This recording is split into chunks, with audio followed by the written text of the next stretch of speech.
So Christina looked up Amitabha and had came across some ideas why he was red. And I had thought about this before, but it still isn't completely certain in my mind because Amitabha is also one of the five Dhyani Buddhas, and in that context, he is red in color, and she noticed, the five Dhyani Buddhas are associated with different elements, and his is fire. He's in the west where the sun turns red when it goes down and things like that.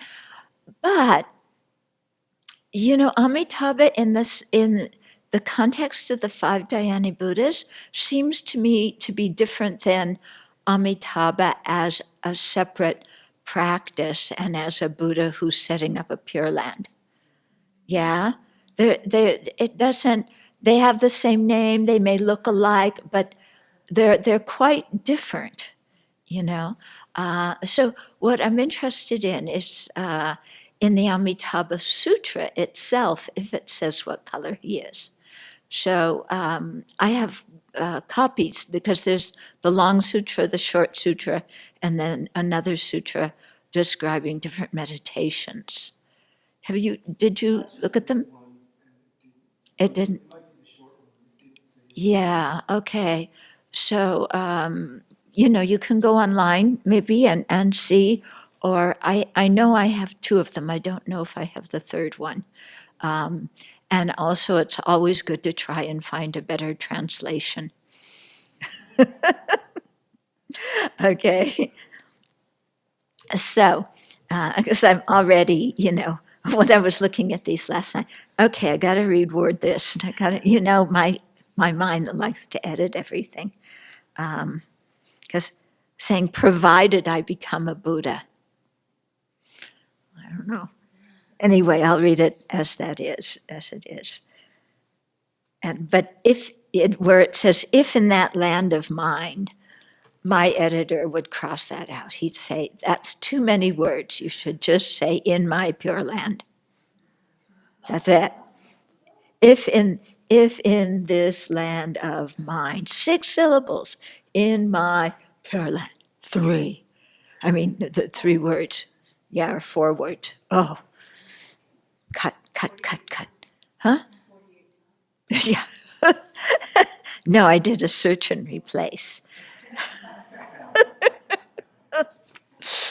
Okay, so we did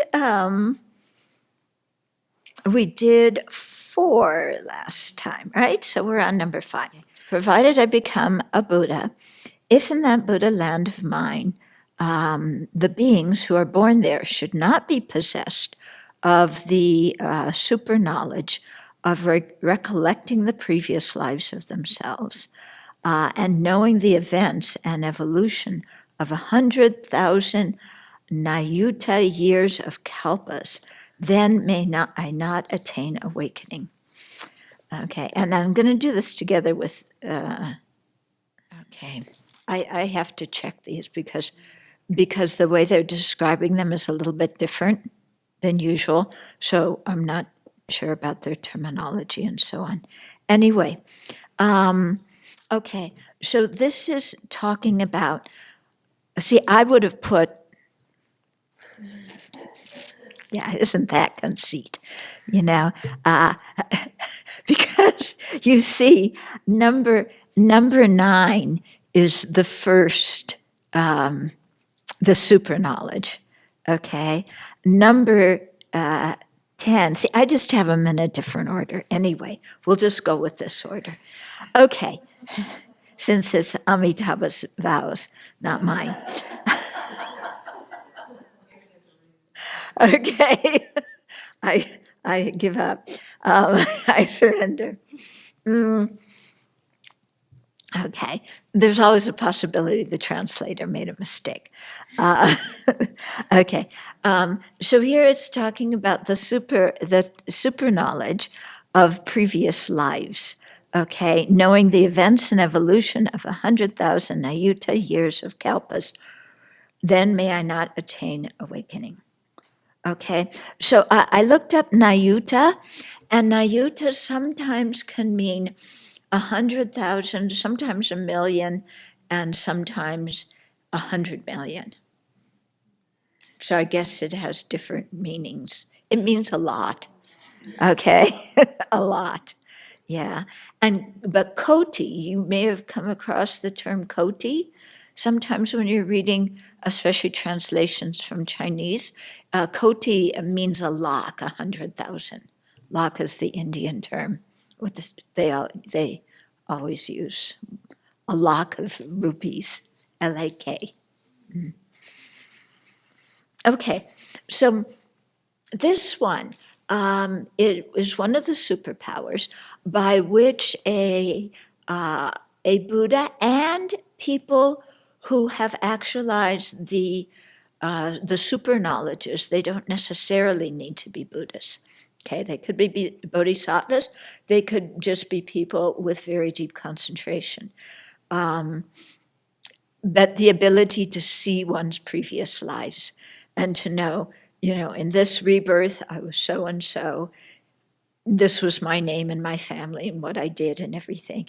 Excuse me. And in that rebirth, I was so and so, and so to go back and back and back and back. Okay. So you have to have very, very good concentration to be able to do this, to go back and in that kind of way and remember all of this. And for a bodhisattva, well, here it's saying, may I not become a Buddha if all these beings don't have this ability. Well, if you think about it, if the beings in Amitabha's Pure Land have this ability to see all their previous lives, then you would think they would have renunciation of samsara and the aspiration for liberation. Yeah, because if you can see all your past previous lives, if you don't want to get out of samsara, then something's wrong. Okay, so you can see that, now, does that mean that everybody who's born there has that power when they're born?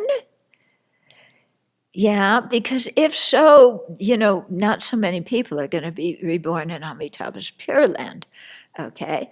Or does it mean that you're born there and then you very easily hear the teachings, you have all the good circumstances to practice, and then you can develop that super knowledge, okay? So I tend to think it's probably that one. Then the sixth one, provided I become a Buddha, if in that land of mine the beings who are born there should not be possessed of the divine eye, which can see 100,000 Nayuta of Buddha countries, then may I not attain awakening. Okay, so this one is, saying the divine eye that can see many, many Buddha lands, okay? Often they talk about the divine eye. Sometimes it's in different ways. Sometimes it's in seeing things that are very far away. Sometimes it's in terms of seeing the death and rebirth of sentient beings, which is one of the super knowledges, okay? Here they seem to be using it as not just seeing things far away, but to be able to see all these kinds of Buddha lands, okay? Now, why do you want to be able to see a lot of Buddha lands if you're born in Sukhavati? Aren't you satisfied there? Do you really want to go on vacation? No, you're not going on vacation. What you do is, if you can see all these different Buddha lands, and then if you actualize number 9 too, that super knowledge, then you can go to all these other Buddha lands and make offerings to the Buddhas there and receive teachings from them there.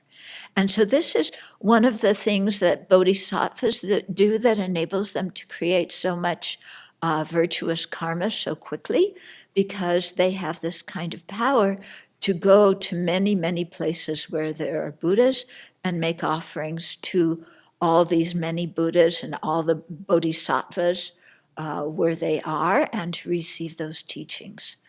Okay, so that's definitely, usually they talk about this as something that Arya Bodhisattvas can do, but in Amitabha's Pure Land, ordinary people, apparently have this ability, or ordinary people can be born there, and maybe they quickly become bodhisattvas who can then do this. Yeah, so think about that. That would be kind of nice, wouldn't it? To go to all these Pure Lands, and then you could go to His Holiness's teachings. You wouldn't have to, sit on the train, the second class. You wouldn't have to fight with the coolie for your luggage. You wouldn't have to, fighting with the coolies, boy. Worry about train tickets, worry about the taxi drivers ripping you off, or the train getting derailed or something like that, which happens in India. And so, you just have the ability to go to this Pure Land, make offerings, and the whole idea is to make offerings. You don't have to worry about, well, what's this Buddha going to do with these offerings? Can they carry them with them? Is their suitcase big enough?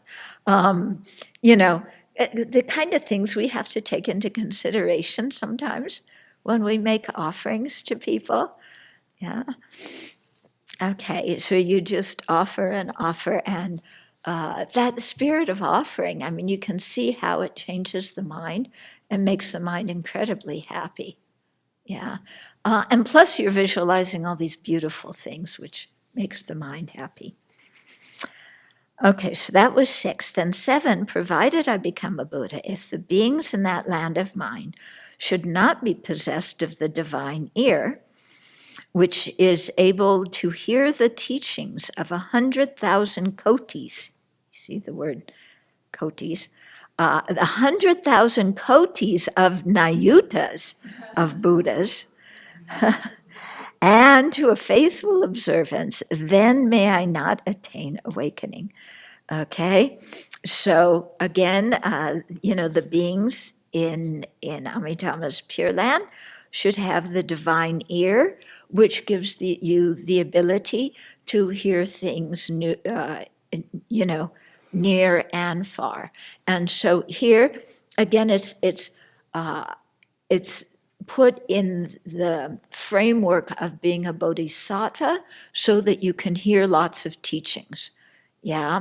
There's also putting it in the framework of a bodhisattva who can hear what their disciples are talking about, hear what other sentient beings are talking about, and then know how to teach them and how to lead them.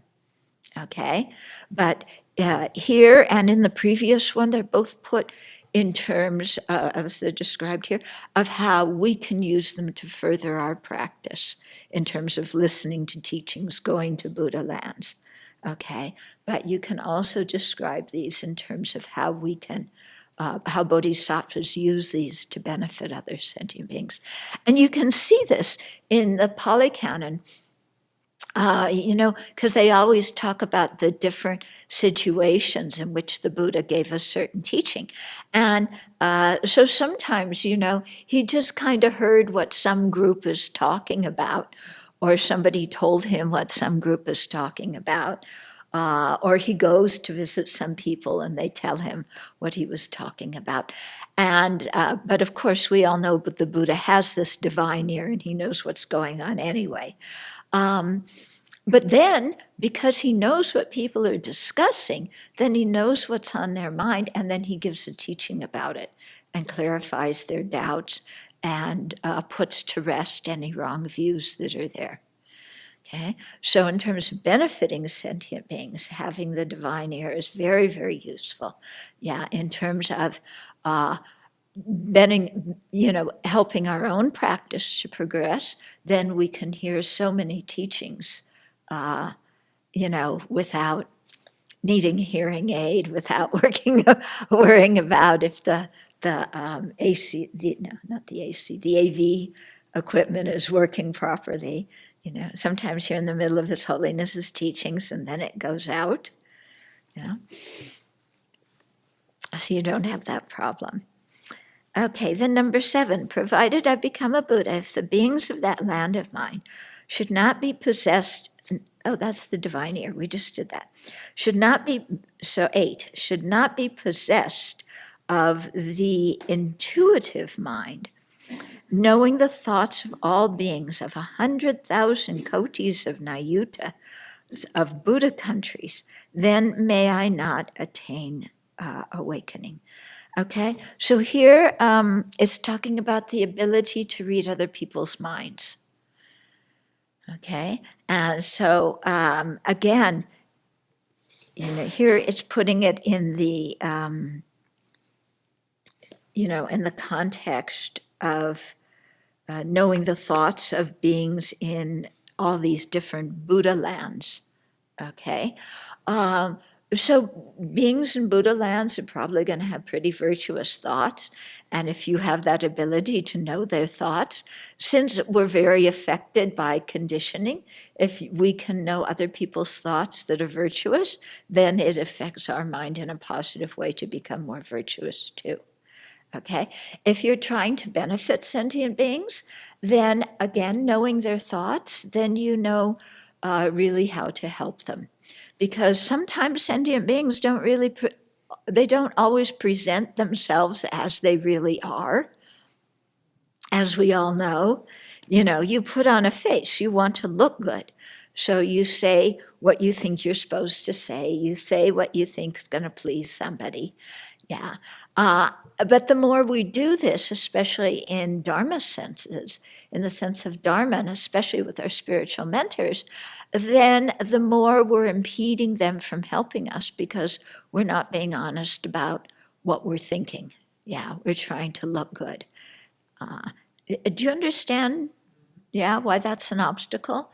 Okay, and that fits in very much with the precepts for aspiring bodhicitta, where one is not to tell lies to your spiritual mentors and Buddhas and Bodhisattvas and so on, for that precise reason, because then how can they help us? Yeah.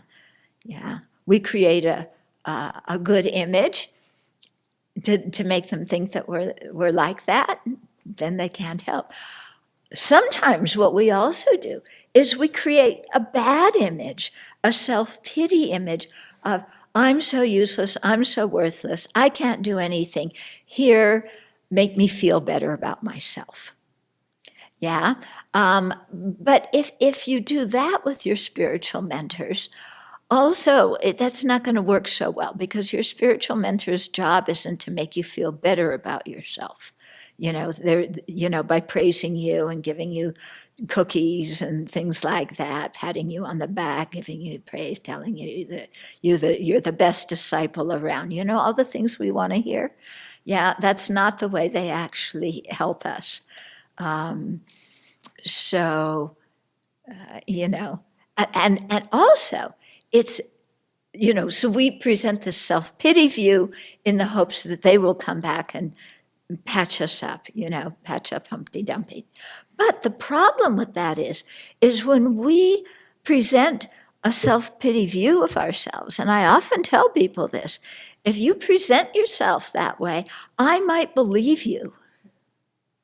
And if I believe you, then why are you going to get upset when you aren't chosen to do certain activities? Well, it's because you've presented the image that you're incapable.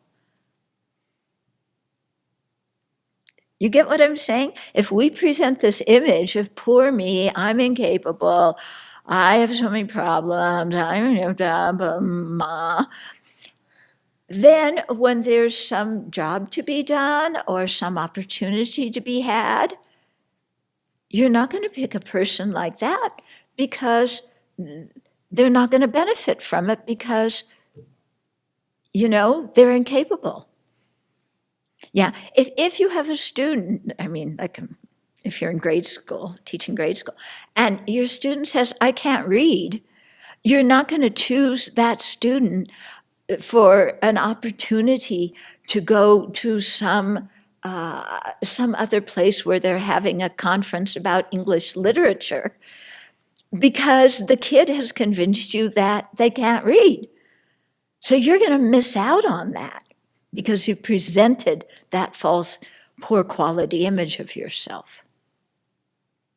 Okay? So, there's two things here. We don't want to present a poor quality image of ourselves. That isn't true. And we don't want to present a bloated, I'm the most wonderful person quality image. That also is not true. Okay? So it's important just to be what we are. But this particular super knowledge cuts through that, because with that, then the beings in Amitabha's Pure Land and other bodhisattvas, they can see exactly what's going on in our mind.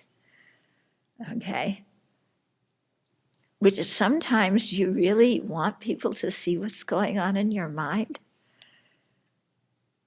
Yeah? They often use that as an opponent for, when we tend to become quite lax about our ethical conduct, to think, to recall that the Buddhas know what's going on in our mind and what we're doing all the time. And then when you think that, then you go, okay, I better, shape up here. So that can be helpful, to think of other beings knowing the states of our mind. Of course, they know with compassion, but, they could also be saying, boy, that person just is, wasting their time. Okay, then we'll do the last one too.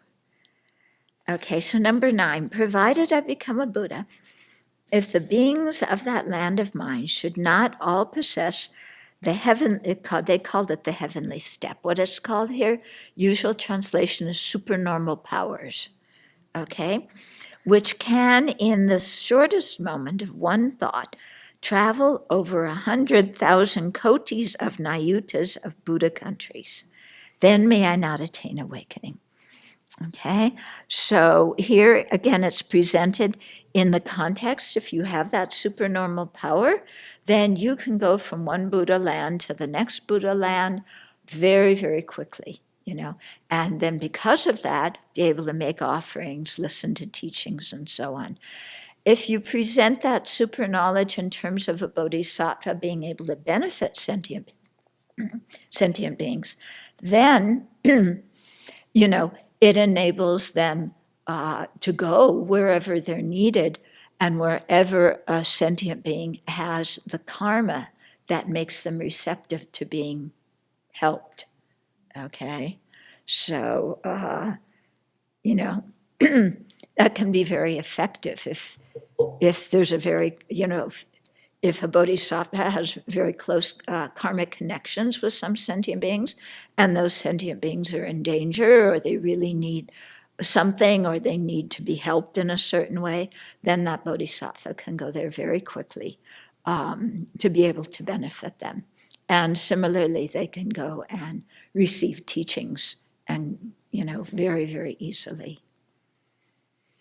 Okay, so these are, having all these abilities are some of the benefits of being born there, that Amitabha is saying, if the beings don't have these, then may I not attain awakening, which means because he has attained awakening, that therefore the beings in his Pure Land have these kind of qualities.